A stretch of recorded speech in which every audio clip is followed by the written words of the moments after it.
Yo, what's up everybody? It's Mickey and welcome back to the channel. Today we're diving deep into the tech world but taking it back a bit. We're talking about Facebook. Welcome to our deep dive into the rise and fall of one of the most influential social media platforms of our time, Facebook. Remember when we thought it was going to be there forever? Yeah, me too. From its early triumphs to its current struggles, we'll explore the journey of this tech giant and what it means for the future of social media. Let's rewind for a second. Back when Facebook was the thing. I mean, before it was showing you ads for like random stuff you talked about for 5 seconds, before the newsfeed became a war zone, back when it was just fun. It was 2004, remember? MySpace was cool, Friendster was trying to make fetch happen. Spoiler, it didn't. And then boom, Facebook exploded out of Harvard like it was nothing. Suddenly everyone and their grandma was on there, connecting with friends from high school, sharing embarrassing party pics. It was wild, man. Facebook became the way to stay connected, the digital equivalent of your grandma's fridge door, plastered with photos and updates. Mark Zuckerberg, the guy behind the curtain, became like this tech rock star. This dude was changing the game, connecting the world, one friend request at a time. Facebook wasn't just a company, it was a phenomenon. Businesses flocked to Facebook, eager to tap into this massive audience. Remember those early Facebook pages? They were super basic, but they worked. People were engaging, businesses were thriving. It was a win-win. For a while, it felt like Facebook could do no wrong. It was the king of the social media mountain, and everyone was just trying to keep up. Little did we know things were about to get interesting. So here's where things start to get a little shady. Facebook was making bank, right? Their ad platform was a goldmine. And businesses were more than happy to shell out cash to reach their target audience. But then, out of nowhere, Facebook started swinging the ban hammer. Entrepreneurs who had poured their heart and soul and money into their Facebook pages were getting shut down, like gone, vanished, without a trace. And the reason? Well, that was the million-dollar question. Facebook's policies were notoriously vague, and trying to get a straight answer from their support team was like trying to find a unicorn riding a Segway. Imagine this.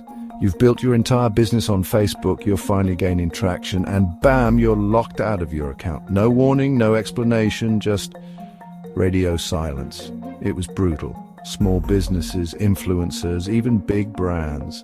No one was safe. The trust that Facebook had built, the foundation of its empire, was crumbling faster than a cookie in a wind tunnel. And the worst part? Facebook didn't seem to care. They were too big, too powerful to worry about the little guy. It was like they had forgotten where they came from, the very people who had made them the giant they were. Remember when Facebook was all about sharing everything with everyone? Yeah, those days were long gone. Data scandals hit Facebook hard, and they knew they had to do something, anything, to convince people they were serious about privacy. So, what did they do? They went full-on privacy warrior, but maybe a little too hard. Suddenly, accounts were getting flagged for suspicious activity left and right. Forgot your password and tried to reset it a couple of times? Suspicious. Log in from a different device? Suspicious. Breathe too heavy near your phone? Okay, maybe not that last one, but you get the point. It felt like Facebook had gone from being our best friend to that super paranoid roommate who changes the Wi-Fi password every 5 minutes. People started to feel like they were walking on eggshells, never knowing what might trigger the algorithm of doom. And let's be real, Facebook wasn't exactly known for its transparency. They'd release these vague statements about protecting our privacy, but no one really knew what was going on behind the scenes. It was like trying to solve a 1,000-piece puzzle with half the pieces missing and the other half upside down. The irony was, while Facebook was busy playing privacy police, they were still collecting mountains of data on us.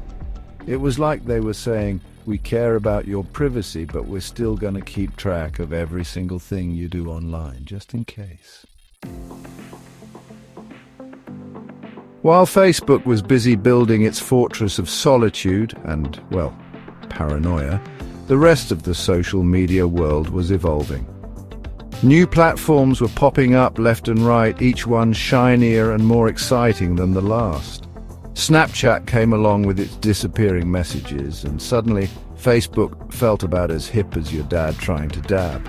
Instagram, which ironically Facebook had bought a few years earlier, was blowing up with its visually stunning feed and influencer culture. And then there was TikTok, the short-form video giant that took the world by storm.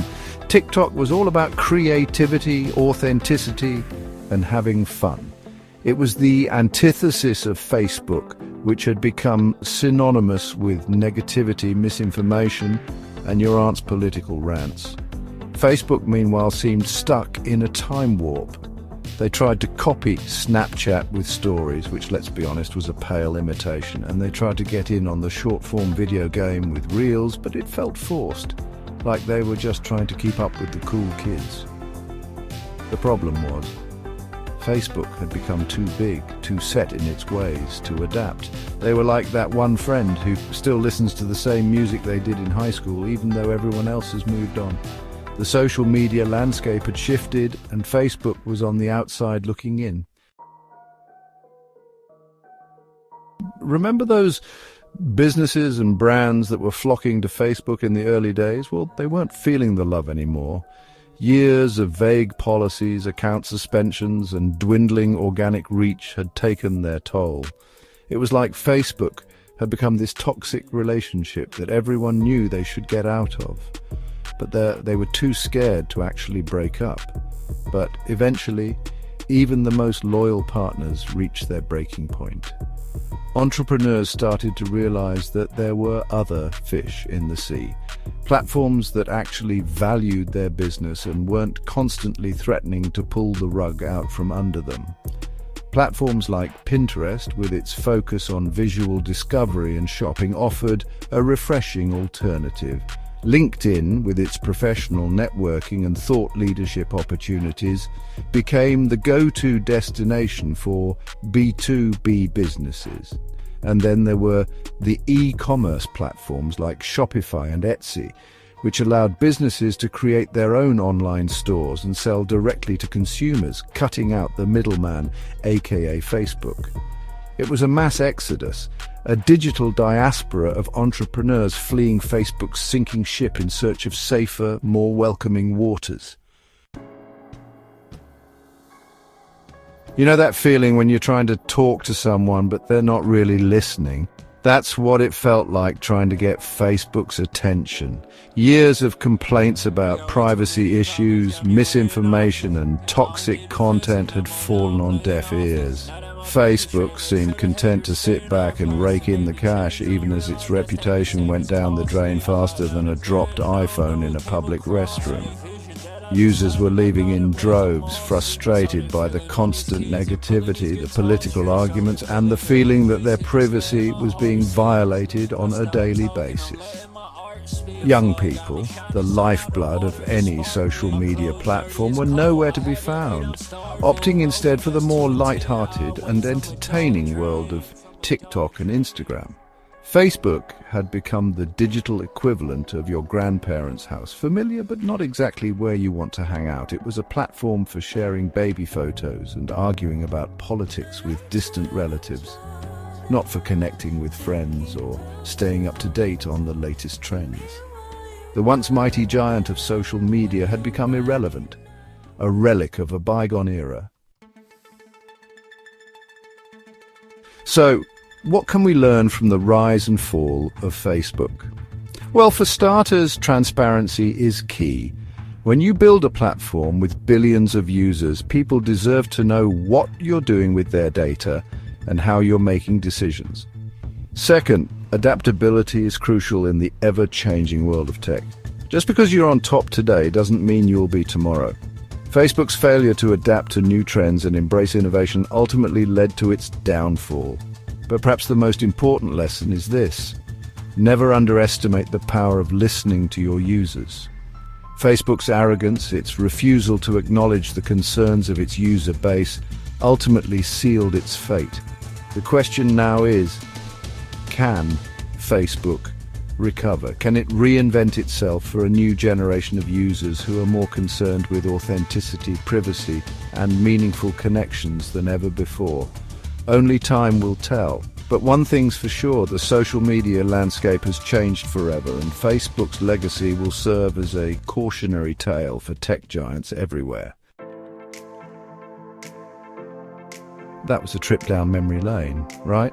From those early days of connecting with friends to the data scandals and the rise of new platforms, Facebook's journey has been a wild ride. Thank you for joining us on this journey through Facebook's history. If you found this video insightful, don't forget to like, share, and subscribe for more deep dives into the world of tech. What do you think about Facebook's future? Let us know in the comments below.